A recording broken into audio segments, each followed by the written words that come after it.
कैसा दान? औषधि दान। और तीसरा दान है अभय दान। क्योंकि ये जो साधु वर्ग है ये अनगार कहलाते हैं। अनगार, अनगार का मतलब क्या है? अन अगार, अगार अर्थात घर। अगार का अर्थ क्या है? घर, वस्त्रागार, हाँ भांडागार ऐसा कहते हैं। तो वस्त्र का जो अगार है वो वस्त्रागार। वैसे गृहस्थों को रहने के लिए जो घर होता है उसको अगार कहते हैं। तो साधु संतों ने गृहस्थी का त्याग करते हुए 10 प्रकार के बाह्य परिग्रह और 14 प्रकार के अंतरंग परिग्रहों का त्याग किया, इसलिए वे अनगार है।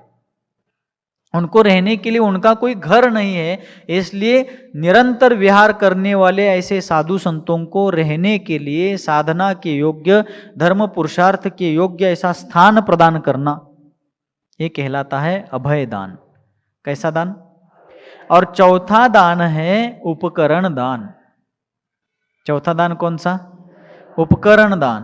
तो उपकरण 3 है। एक संयमोपकरण, ये क्या है? पिच्छिका है, मयूर पिच्छिका।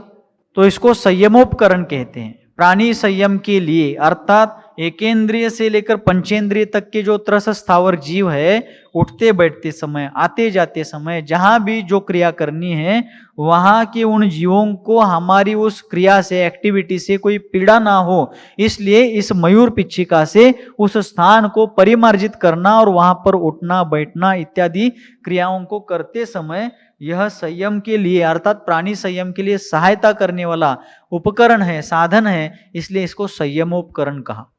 कैसा उपकरण है? संयम उपकरण है। उसके उपरांत शौचोपकरण अर्थात कमंडलू। आप लोग शास्त्रदान कह रहे थे तो शास्त्रदान में मात्र शास्त्र आता है, बराबर? तो आप सिर्फ शास्त्र देंगे तो पिच्छिका और कमंडलू कौन देंगे? हमारे पास तो कुछ बैलेंस है नहीं, कोई अकाउंट है नहीं, खाता नहीं है। हाँ, हम एक ही बार खाते हैं, दूसरे हमारे कोई खाते नहीं बैंकों में, बराबर? लेकिन फिर हम, यदि आप सिर्फ शास्त्र देंगे तो संयमोपकरण और शौचोपकरण कहां से आएगा? वो भी आप लोग ही देंगे। इसलिए उपकरण दान में शास्त्र, पिच्छिका और कमंडलू, ये 3 चीजें आती हैं। ये हो गया संयमोपकरण। कमंडलू हो गया शौचोपकरण। शौच यानी शुद्धि, शुद्धि के लिए, हाथ पैर आदि धोने के लिए जो उपकरण अर्थात सहायक है वो शौचोपकरण कमंडलू है। और उसके उपरांत चित्त को एकाग्र करने के लिए सहायभूत जो शास्त्र है वो शास्त्र है ज्ञानोपकरण।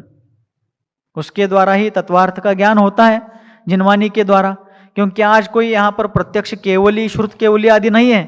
तो आज आचार्यों के, पूर्वाचार्यों के द्वारा प्रणीत जो आगम ग्रंथ है, आर्ष ग्रंथ है, उन ग्रंथों के द्वारा ही अपन लोग तत्वार्थ को समझते हैं। तत्वार्थ अर्थात तत्वार्थ सूत्र ग्रंथ नहीं, तत्वार्थ का मतलब वस्तु और उसका स्वभाव। तत्वार्थ शब्द में 2 शब्द है, तत्व अर्थ, बराबर? अर्थ का अर्थ है वस्तु, अर्थ शब्द का अर्थ क्या है? वस्तु। और तत्व यानी उसका स्वभाव। वस्तु और उसका स्वभाव, इन दोनों का परिचय आर्ष ग्रंथ अर्थात पूर्वाचार्य प्रणीत ग्रंथों के द्वारा ही होता है। इसलिए शास्त्र जो है ज्ञानोपकरण है। अतः संयमोपकरण, शौचोपकरण और ज्ञानोपकरण, इन तीनों को उपकरण दान में लिया गया। इसका उल्लेख आचार्य समंतभद्र स्वामी जी ने रत्नकरंड श्रावकाचार में किया है। दान का महात्म्य बहुत बड़ा है। शास्त्रों में इसकी असंख्य घटनाएं अपने को पढ़ने को मिल सकती है। आचार्य वसुनंदी सिद्धांत चक्रवर्ती नाम के एक बहुत बड़े आचार्य हो गए भूतकाल में। उन्होंने वसुनंदी श्रावकाचार में एक जगह पर कहा कि यदि, सुन रहे आप लोग, क्या कहा? यदि कोई भाग्यवान पुण्यात्मा जीव सत्पात्रों को दान करने के साथ साथ अपनी शक्ति के अनुसार चना, चना मतलब हरभरा, बराबर, चने के दाने के समान मंदिर और सरसों, सरसों अर्थात मोहरी, मोहरी को सरसों कहते हैं हिंदी में, चने के दाने बराबर मंदिर और सरसों के दाने के बराबर जिन प्रतिमा यदि भक्ति पूर्वक विराजमान करता है तो उतने दान से भी वह तीर्थंकर बनने जैसे पुण्य का अर्जन कर सकता है। यह दान की महिमा है। सेठ पूनमचंद घासीलाल जी को एक झटके में इतना सब 1 लाख रुपए मिला, वो क्या किसी की कृपा से नहीं मिला है? उन्होंने भक्ति भाव पूर्वक, निस्वार्थ भाव पूर्वक श्री संघ की, आचार्य संघ की, जिन धर्म की जो भक्ति भावना की थी, दान धर्म किया था, वयावृत्ति की थी, उसके आधार पर उनको आज मिला।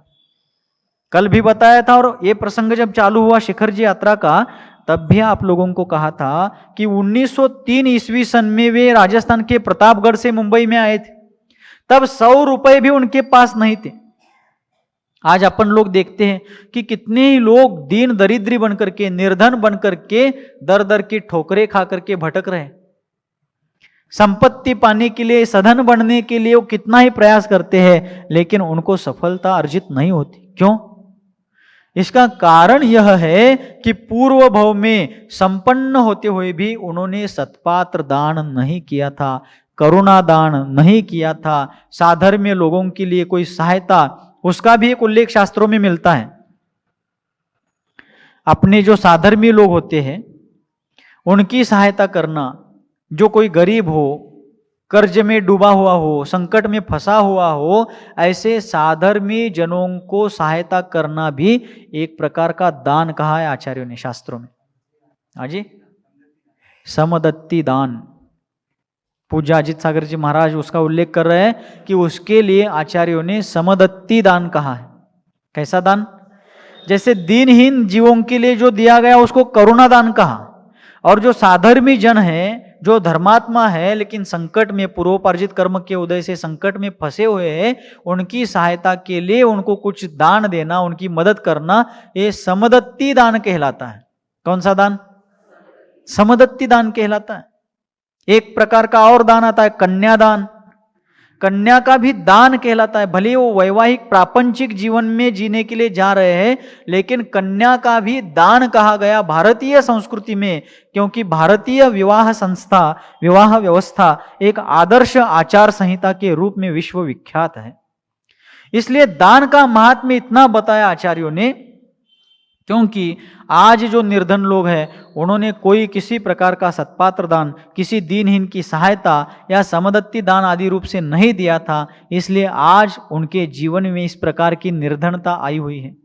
धन भरपूर होते हुए भी यदि उसका उपयोग मात्र पंचेंद्रिय विषयों के लिए करते हुए किसी सत्कार्य में उसका उपयोग नहीं करने से, और मात्र परिग्रह जुटा करके रखना, परिग्रह संग्रह करके रखना, यह बहुत तीव्र पाप बंध के लिए कारण है। भगवान उमा स्वामी आचार्य देव ने तत्वार्थ सूत्र ग्रंथ में कहा है, भवारंभ परिग्रहत्वम, सभी को पता है, नारकस्य आयुष, नारकियों के आयु बंध के लिए, अर्थात नरकायु का बंध में कारणभूत क्या है? तो बहु आरंभ और बहु परिग्रह। बहु यानी भरपूर, बहु का मतलब बेटे की पत्नी ऐसा नहीं लेना। बहु का अर्थ है भरपूर, अति मात्रा में, अपरिमित। तो भरपूर परिग्रह और भरपूर आरंभ की क्रियाएं नरकायु के बंध के लिए कारणभूत हैं। और सत्पात्र दान करना, दीनहीन गरीब जीवों के लिए, दुखी जीवों के लिए सहायता भूत करुणा दान करना, समदत्ती दान करना, यह पुण्य के वर्धन में कारण है। और अग्रिम जीवन में यदि विवेक पूर्वक दान किया गया तो आने वाले भवों में वह परंपरा से मोक्ष प्राप्ति के लिए भी कारणभूत है।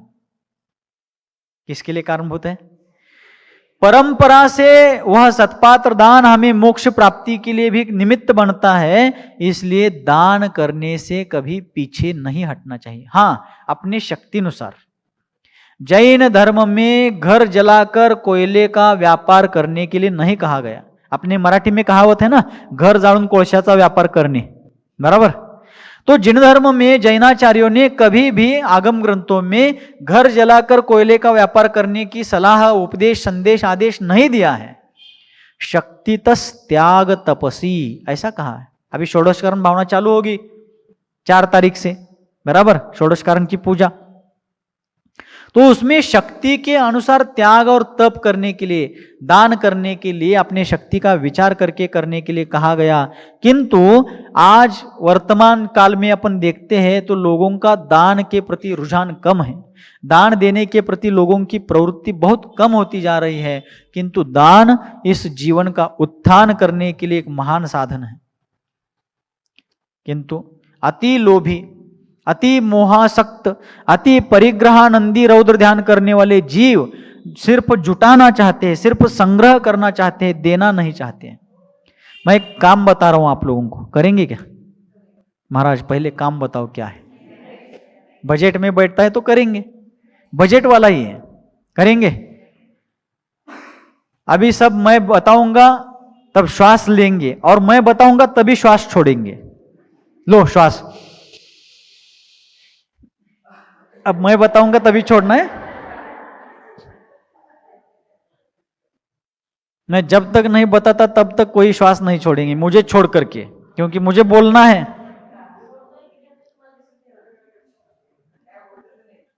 बहुत से लोगों ने छोड़ दिया, कुछ लोग प्रयासरत रहे, लेकिन कितने ही प्रयास करेंगे तो भी क्या 2-5 घंटे तो पकड़ करके नहीं बैठ पाएंगे। 2-5 सेकंड, 10-20 सेकंड, 60-70 सेकंड ज्यादा कैपेसिटी हो तो। लेकिन श्वास लेने के बाद श्वास छोड़ना भी जरूरी है। जीवंत रहने के लिए जैसे उच्छ्वास श्वास उच्छ्वास करना आवश्यक है, तो श्वास ग्रहण करना ये प्राणवायु है, लेकिन प्राणवायु ग्रहण करने के बाद विशिष्ट काल के उपरांत तो उसको छोड़ना भी पड़ता है। उसी प्रकार धन को अर्जन करने के साथ साथ उसका विवेकपूर्ण विसर्जन भी होना चाहिए। धन अर्जन ही सिर्फ करना नहीं है, उसका विसर्जन भी करना है, लेकिन वो विवेक पूर्वक पात्रता देख करके योग्य व्यक्ति को करना है। क्योंकि यदि कोई दीन दुखियों का रूप धारण करके आता है और हम तुरंत विवेकहीन होकर के उसको उसके रूप को देख करके ऊपरीम ऊपरीम उसके भावों को देख करके यदि दान करते हैं, तो वह ऊपर से कुछ दीनता का नाटक करने वाला भी हो सकता है, और लिए गए पैसों का उपयोग मद्यपान करने में, नशा करने में भी कर सकता है। कुछ लोगों ने ऐसा कहा दान के बारे में, यदि कोई भूखा व्यक्ति आता है तो उसको पैसे नहीं रोटी दो। लेकिन रोटी देना भी आजकल बहुत कठिन होता जा रहा है, क्योंकि रोटी भीख मांगने के लिए आने वाले लोग भूख के कारण बता करके रोटी तो ले लेते हैं, लेकिन वहां बैठकर खाते नहीं है, रोटियां ले जा करके बेचते हैं और उस पैसे में कुछ गुटखा खाओ, तंबाकू खाओ, नशा करो, ऐसा करते हैं। इसका मतलब कोई कुछ लोग करते हैं तो सभी लोगों को ऐसा समझ करके किसी की सहायता मत करो, ऐसा नहीं है। किंतु देते समय उस वस्तु का दुरुपयोग ना हो, बुरे कार्य के लिए उसका उपयोग ना हो, इसका विवेक रख करके ही अपने स्वामित्व की वस्तु को देना चाहिए, नहीं तो वह पाप के लिए भी कारण हो सकता है। किसके लिए? पाप के लिए भी कारण हो सकता है। किंतु विवेक पूर्वक दान देते समय अत्यंत विनम्रता भाव होनी चाहिए। एक हाइकू लिखा था एक बार, कितने ही लोग आजकल देश काल परिस्थिति, द्रव्य क्षेत्र काल भाव का प्रभाव भी है, लेकिन बहुत लोग आजकल दान देते समय सम्मान की अपेक्षा रखते हैं। आपकी बात नहीं चल रही है, जनरली दान देने वाला सम्मान की अपेक्षा रखता है कि मेरा सम्मान हो, सत्कार हो, कहीं पर मेरा नाम लिखा जाए, कहीं पर मेरा उल्लेख किया जाए, ऐसा भाव रख करके लोग देते हैं। आप दे रहे हैं तो उस पुण्योदय से आपको सम्मान मिलेगा ही, इस भाव में क्यों, भाव भाव में मिलेगा, लेकिन उसकी अपेक्षा करने की जरूरत नहीं है। एक हाइकू लिखा था एक बार, दान का मान, पहली पंक्ति में 5 अक्षर होने चाहिए। दान का मान, पुण्य का अपमान। दूसरी पंक्ति क्या है? दान का मान, पुण्य का अपमान, विनय से दो। तीसरी पंक्ति क्या है? विनय से दो। दान का मान अर्थात अहंकार करने के बजाय या दान के बाद प्रतिफल के रूप में हम सम्मान की भावना रखते हैं, तो अर्जित किए गए पुण्य का वो एक प्रकार का अपमान है। इसलिए दान का मान अर्थात दान देने का अहंकार करने के बजाय उस दान को विनम्र वृत्ति से देना चाहिए, क्योंकि वह विनय पूर्वक दिया गया दान सातिशय पुण्य के अर्जन में कारण बनता है, और अहंकार की पुष्टि के लिए दिया गया दान पुण्य के अनुभाग बंध में बहुत हानि कर देता है। क्योंकि जितने मंद कषाय पूर्वक क्रिया की जाती है, उस क्रिया का पुण्य उतना ही तीव्र होता है, और जितने तीव्र कषाय पूर्वक पुण्य, मतलब तीव्र कषाय के साथ जो पुण्य क्रिया होती है, उसमें पुण्य का अनुभाग बंध कम होता है। यह सैद्धांतिक कारण है उसमें। इसलिए दान करते समय उसके प्रति प्रतिफल के रूप में सम्मान की भावना नहीं होनी चाहिए। और दूसरी बात, आज मैं आहार दान देता हूं तो मुझे भोग भूमि मिले, औषधि दान दूंगा तो मुझे भीम के जैसा शरीर बल मिले, अमुक कार्य करता हूं भगवान की सुगंधित द्रव्य से पूजा करता हूं तो मुझे सुगंधित शरीर की प्राप्ति होवे, ऐसा कोई भी उसमें अपेक्षा का भाव ना रख करके दान करना चाहिए। ऐसे ही एक व्यक्ति बहुत कंजूस था। दुनिया का सबसे बेस्वाद जूस यदि कोई है तो कंजूस है। नहीं समझ में आया? कंजूस में भी जूस शब्द है ना। तो कंजूस व्यक्ति था, लेकिन उनकी पत्नी बहुत धर्मात्मा थी। दान करने में, पूजा करने में, सेवा, वयावर्ती, स्वाध्याय, जप, तप, व्रत आदि करने में उनको बहुत अनुराग भाव था। और फिर उन्होंने बार बार अपने पति को समझाया कि आप कुछ दान किया करो, मंदिर के दान पात्र में कुछ डाल दिया करो, साधु संतों को कुछ आहार दान, औषधि दान आदि किया करो, और भी कहीं मंदिरों का जीर्णोद्धार, मंदिर निर्माण आदि का कार्य चल रहा हो, दीनहीन लोग हो, जहां जहां जैसी जैसी आवश्यकता हो थोड़ा तो दान किया करो। लेकिन वो महाकंजूस व्यक्ति कभी दान करने के लिए प्रवृत्त नहीं होता था। एक बार ऐसे ही उनके गांव में मंदिर में पूज्यपाद धर्मसागर जी महाराज आए हुए थे। तो उनकी श्रीमती जी, उनकी पत्नी, अपने पति को किसी प्रकार बहाना बना करके प्रवचन के लिए जाने की प्रेरणा देती है।